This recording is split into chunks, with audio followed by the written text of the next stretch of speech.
Hello everyone, hope you're doing great and welcome to this new video. As the first wave of Summoner Skirmishes is coming to an end and the set 2 already released in China, I figured most of you guys would want to switch into playtesting for set 2 modes. So to help you build your first list and decide which legend seems appealing to you in set 2, I decided to release early guides videos on how I see the legend playing in the meta and how I think the deck will shape to fit the formats. This first video will be about Irelia because not only does she look super cool, but she also seems to be one of the best legends out of Spirit Forged. As per usual, if you like this type of content, make sure to let me know by clicking that thumb button, and if you would love to see this type of guide for a specific legend next, feel free to let me know down in the comments. So with that being said, let's get started with the video. There are a few updates that we need to do, but let's show you the first list before. This was my Irelia list. So for those of you who don't know, let's just jump straight to Irelia first, because we need to talk about the two important cores of the deck, and then we are going to talk about the list. Irelia is a legend that is green-purple, and that reads, when you choose a friendly unit, you may exhaust me and pay a power to ready it, and then when you conquer, you may pay an energy to ready me, so then you can, like, if you choose the unit, pay another power to ready it once again, right? And then the MVP of the deck, I call this deck President Irelia for a reason, because this deck is basically protect the President, Irelia MVP, and she just like controls the entire board and kills the entirety of it. Irelia is a 5/4 unit without a power cost, so 5 energy, 4 might, that has deflect, which is super painful, very hard to deal with. And then when you choose or ready me, give me +1 this turn. So the first thing you have to consider with this Irelia is the first turn you play it, it's tapped. Maybe you want to accelerate it, but let's say it's tapped, right? Next turn, beginning of the turn, you ready it, it gets +1 might because it got readied. So basically this unit is a 5 energy, 5 might unit whenever it's your turn, which is what it does on its own, right? It's on the curve of like an energy for a might, and then it gets like super better through the cards in the deck. This was the first list that we did play. I'm going to talk about the philosophy of it, and then we're going to talk about the few problems that we did spot through testing, and we are going to talk about how to fix them and potential solutions that we found. So the idea, once again, was to play President Irelia. As you guys understood, probably to make this Irelia work, you have to use spells and target it. You can target it with abilities too, but most of the time it's going to be spells. And so this revolves a lot about moving the Irelia around the board, bringing it back to base, then moving to the other battlefield, pumping it to insane amounts of might. While testing Irelia versus Rek'Sai, I was the Rek'Sai player, and I ended up having battlefields with like 25 might or more being single-handedly cleared by Irelia champion, like on its own. And they did not need to use like a billion runes or a billion like power to do this. Just like having a Sonya or something was enough. So let's jump onto how the deck does this, but it kind of feels super good. So this was the first list. We are going to update a few things in a minute, but like let's talk about the philosophy first. Since we want to target that Irelia a lot, we have to play all of the available spells that do buff, because then these spells get even better through Irelia's ability. So we play the 3 Angwards, we play the 3 Feral Strengths, we play the 3 Disciplines, and we play the 3 Signatures. Feral Strengths is 2 energy, give +2, then repeat, give +2. So when you repeat this on Irelia, you give +2, then Irelia being targeted gives itself +1, then if you ready it through legend, it gets +1, so without the repeat, it's already potentially +3 or +4, and then using the repeat, it's an additional +3. So a single Feral Strength on Irelia is 7 might or 6 might. At least 6 if you repeat it. Why it also feels good, in my opinion, is that this is a core that you're afraid to play into green, because then if you tap 4 to use its ability and they use Defy, this card on you to negate it, it kind of feels like a waste. But that's not the case with green Irelia, because you go Feral, tap 2, target Irelia, then repeat, tap 2, target Irelia, then potentially legend ability, pay 1, ready Irelia, and so even if Feral gets defied, you still have +3 might there, which is not like super insane, but it still feels good to have your card defied and you still get 3 might out of it. Also, it allows you to not deplete your hand too much when you need to fight big bodies, because if you want to commit into a big body and you have to use like 2 or 3 spells, it kind of feels bad. Whereas if you have to use just 1 feral and maybe 1 engorge, you still have a lot of these spells to proc Irelia. So I really like that. Then Discipline is obviously good, Engorge is obviously good, and Defiant Dance is obviously super good. So Defiant Dance is give a unit +2 this turn, and then you give another unit -2 this turn. There are a few things to know about that card. This card on its own creates a 5 might swing, because it's like +2 and you target Irelia, so it's +3 to green Irelia, and then you give another -2 to someone else. So this is +3 -2. This is a 5 might swing. If you ready Irelia through Legend's ability, this becomes a 6 might swing. And this card is the reason, even if you don't have so many runes, even if your Irelia is at a battlefield, most of the time your opponent is not going to be able to contest you, because let's say you have 2 or 3 runes open and Irelia is 4 might tapped into a battlefield. You could be like, oh, it's super dangerous. They will find a way to trade it. But if you have something like Defiant Dance, then all of a sudden your Irelia is pseudo 10 might, because it's 6 might difference. So it's super giga hard to rush into Irelia, and also it has deflect. So even if they want to kill it with spells, if they use spells and you have this, it's a reaction. It's like game breaker. So this signature spell on its own, the sole fact that it exists, completely warps your opponent's traits into your board. That's the first thing. The second thing is this does not have a limitation to reduce units to 1 might. So you can reduce units to 0 might. It does not kill them. It's not a control spell, right? But it still reduces them to 0 might. And so in some green matchups, if you want to trade into a turn 1 with your very own turn 1, so let's say they have something like a whatever traveling merchant, you are playing Irelia Mirror, and they have traveling merchant and you have a like Lonely Poro, something like that, and you want to use that trait, you can use Defiant to pump your Irelia to go for the other battlefields, and then you can reduce the turn 1 might to 0, and then you can trade the Lonely Poro, and even if they have something like Engorge or Discipline, they still give it +2, it's +2/+2, and you get a trade. So in some late game scenarios, this also comes up. And last but not least, the important thing about this card, it kind of gets countered by Not So Fast.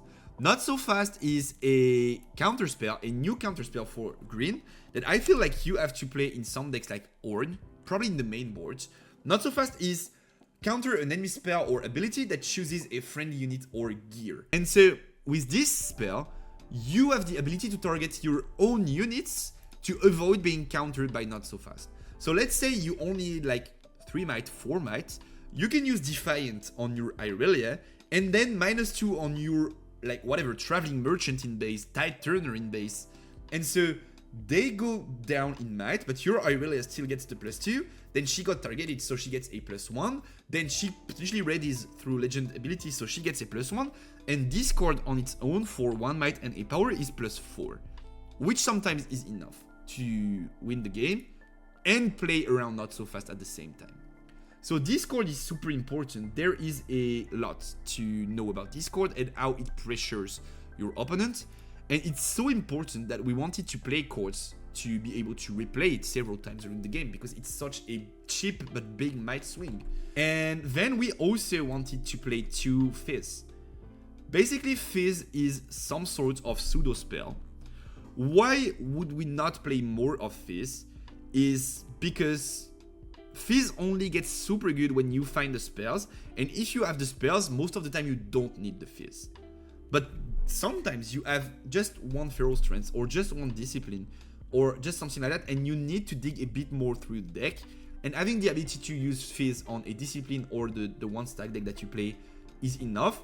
Or sometimes you need to conquer both battlefields. You have Irelia, they hold the battlefield, you are on 6 points, right? So this Irelia, they hold the battlefield, you are on 6 points. You can play Fizz, use Defiant, use the buffing port on Irelia to give it the buff, and use the debuff port on Fizz. And so you did choose Fizz for the court ability. So you are able to use the Legends effect to ready Fizz. Then Fizz can conquer the empty battlefield. So you get to 7. And Irelia is buffed to conquer the full battlefield. And you get to 8 and you win the game. Just basically Fizz being able to play a spell on itself, give itself value, ready itself through Legend ability to conquer a battlefield is enough to make us want to play it as a decent chord, and then when you need a buff to play from trash, it instantly becomes super good. Then once again we want to protect the precedence, so we are playing 3 GAs and 2 Zhonyas. GA is just straight up a better Zhonya. Also the equip keyword chooses the unit to equip itself, so it triggers Irelia, gives her the +1 the turn you equip, potentially readies her through the legend ability. So this is just straight up better. Sometimes it happened in testing also that we have a like Irelia and another body. We have Angel and Zhonya, and I use Singularity on them to kill them. For instance, what you can do is if GA is attached to Irelia and you have Zhonya in base, you can resolve the Singularity, both die at the same time. You use the Zhonya to protect Irelia, so you save this. Then Merchant dies miserably because there's no Zhonya anymore, and Guardian stays equipped to Irelia. And once again, Irelia is MVP. So you don't want Irelia to die, you don't care about your turn ones dying, they are just here to psycho the deck. I kinda wanted to have 5 of them, but obviously GA is the better one. And also these act as pseudo turn ones because these are 2 energy. And once you have Irelia, you gain points so fast. Basically, you can kinda get 2 points every turn that you are very fine with passing turn 1 to play like Angel or Zhonya and not finding a turn 1. And this is going to have some weight on updating the list in a few minutes. Then for the spells lineup, we play Tide Turner is a pseudo spell. So Tide Turner is a turn 1 when you don't find one, but most of the time Tide Turner and Fight or Flight accomplish the same thing, except Fight or Flight is a bit more flexible, but it's not like that bad. Tide Turner, the idea is I have Irelia in the battlefield, they play the other one because they can't kill the Irelia because they have like 1, 2, 3 untapped roots, so they can't push through like Defiant and Guard stuff, so they just play for the other battlefields. I'm like super happy to go Tide Turner in base, bring my Irelia back to base, Tide Turner to the battlefield, so I still have the hold, and then I have a unit to use Defiant to play around not so fast also, and then I can just like push Irelia in the battlefields, conquer there, so use spells there, restand Irelia while in there. So basically it's up in the battlefield, you play Turner, they swap, Irelia is still up, and then you push it to the battlefield, you use a spell there to target it, and since you did target it, you are now able to restand it through the Legend's ability while attacking to get that extra +1. Also, Tide Turner gives you the ability to restand Irelia because it chooses it to swap places. So sometimes if you want to contest both battlefields, like your Irelia is in base and you want to contest both battlefields, Tide Turner is a super good way to do so. You can just like use Irelia, push the rightmost battlefield, use buffs, blah blah blah blah blah in there to kill the units there. Now she's like 12 might, let's say. You just play Turner in base, swap them. Since you chose Irelia with Turner, you can just use the legend ability to untap Irelia, and then you can push the other battlefields with the might buffs that you used for the rightmost one. So this is super good, and this is basically what Fight or Flight allows you to do. It also allows you to play around like battlefield spells and stuff, spells that want to kill your Irelia. You can just like Fight or Flight, so they pay the deflect, your Irelia does not die. And it also allows you to gain free battlefields in the late game. So like this is a super good chord in that deck. Also, I forgot to talk about Ride the Wind. We play 2 Ride the Winds in the deck. This is to target Irelia, gain a bit of that extra ganking mobility if needed. So like ride in the battlefield, no sorry, go in the battlefield, then ride in the other one, then go back to base, something like that. It's +2 on Irelia. It did not feel like super cracked in testing, so I guess we could swap that for something else, but it still gives value to Irelia, so I feel like I don't hate it. Then something that we decided we are not like settled on right now, but we decided to play 3 in the early testing was Irelia Champ. Why would we play 3? Okay, so if you play 2, it makes no sense, because then like you have 1 in the champion zone, right? And then you have 2 in, like you have only 1 in your deck, And like sometimes you see it, sometimes you don't, but it's like not consistent. If you need it, you're not guaranteed to see it. Whereas if you play the maximum amount of copy, you're not like guaranteed, but technically you give yourselves the better chances to see it, right? I feel like we could only play one, aside from maybe certain matchups, but like most of the matchups we could only play one. The idea was that we wanted the deck to work, like even if we make mistakes through testing, and Irelia gets killed while she should be alive because we misplayed, then we potentially have another one to like go with the flow and still try to make the deck work. So I could see this Irelia being cut to 1. In my opinion, it's either 3 or 1 of them. I could see it being cut down to 1 in the end, but for early testing and like learning interactions, not knowing what the opponent can do because we don't know all of the cards in the set, we figured we had to play 3. Maybe indeed we end up just playing 1. The rest of the deck is early game stability, so Merchants to cycle, Lonely Poro to draw, and Stack Deck as a one-off because we were missing 1 card in the deck. And what you want to play in this deck is buff spells, but we don't have more than this, than the 12 we play. So we play the Stack Deck to be a pseudo consistency cards. Now, let's talk about what was updated because it is about the early game. The first thing that we did update was the Poro. We kind of realized that Lonely Poro did not feel good aside from being drawn in the early game, and most of the time even did not feel that good in the early game. But on the other hand, we did realize that sometimes into aggro decks, setting up that Irelia takes time, and if we don't manage to do that, we sometimes struggle to catch up with the aggro decks that manage to like get points after points, and then they could just, even if we have the deflect, they can just do something like Rebuke, they can just do something like Fight or Flight to gain that last turn to push out Irelia and then get in the battlefield and win the game. And so we needed something to deal a bit better with them aggro decks, so we decided to cut the Poro, which did not do wonders, to add 3 Ghosts in the list. And it felt super good, actually. It allowed us 2 things. First thing was to bounce the Tide Turners to use them multiple times, or the Fizzes to use them multiple times, which was super good. So basically, like you play Fizz in base, you play a like Discipline, you draw a card, you buff Irelia, you trade. Then next turn, you can just like attack a battlefield with Fizz, use Ghost, bounce Fizz, replay a buff, blah blah blah blah, you get me? Same for Tide Turner. And also, this was just a great tool to value the open runes in the early game to slow down aggro decks. So we decided to reduce on the turn 1 ratios of the Poro to play this. Also because, okay, we only have 6 turn 1s now, and one of them we don't want to play as a turn 1 Tide Turner, so we only have like 3 real turn 1s, but in fact we do have 8 of them because we are very fine dropping Angel and Zonias on the first turn, so we do have 8 of them turn 1s. We have that consistency that we want to not be too slow in the early game, and we can use the turn 1 to set up for Irelia, either through like cycling the end through Merchants, or just setting up Irelia straight up with like Angel and Zonia. So I really did like that lineup of turn 1s, and I feel like the Ghost addition was super good in the main board to deal with the aggro decks. And then I think we also did try several battlefields. I did not talk about battlefields yet. I really do like that lineup, but also we did test with the Obelisk of Power. We did test with the Obelisk of Power. This one because this basically allows us in certain matchups to go first and drop Irelia on curve. So you go first with 3 runes instead of 2, sorry. And then next turn you are on 5 and you can drop Irelia.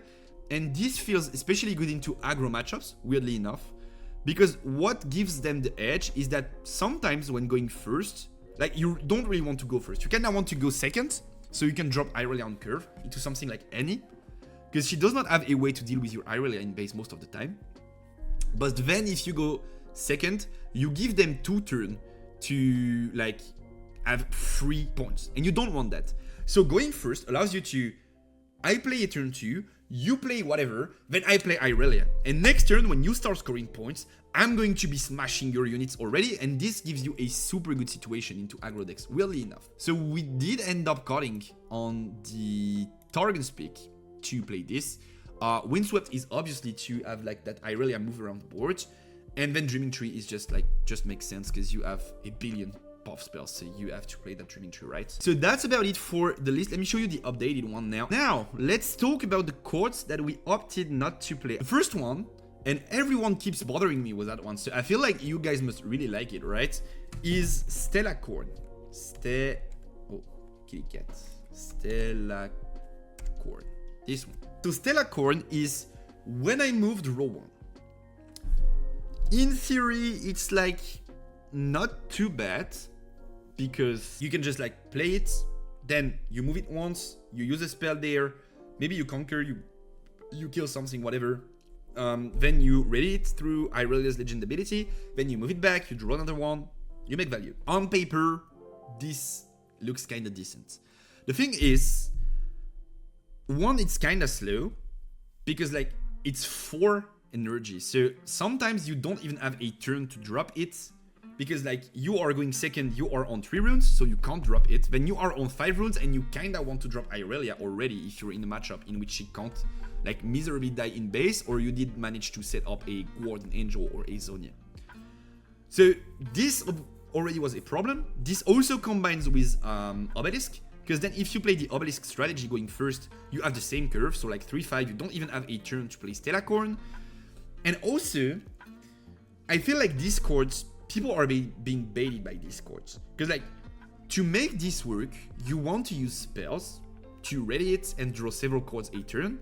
But in that list that we play, in that like that present Irelia list, basically every spell that should roll through the game, you want to use on Irelia champ, like green Irelia. So it's kind of like I'm playing Stellacorn, using spells on it to draw chords, hoping to draw spells to play them on Irelia. But why not just like play the spells on Irelia, right? If you have them. So that's the first thing. Also, the second thing is like, I think people forget what set 1 meta was like, and people are like, yeah, but this is going to like be able to set up and you don't need to push it straight like right away.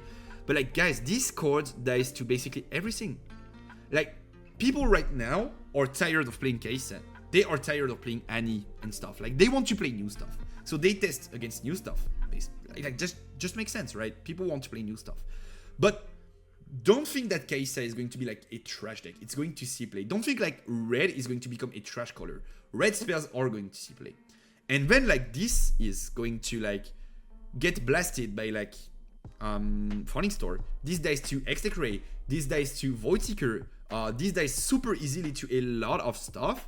And once again, if you want to protect it, you have to use them buffs. But them buffs you want to keep for Irelia Presidents. So I feel like this chord is a bait. I might be wrong, but I think like it feels super good on paper, while in reality it's not like that good. I've played against Irelia today, and Stellacorn was their best chord, but they were also playing Heart of Dark Ice, which also felt really good.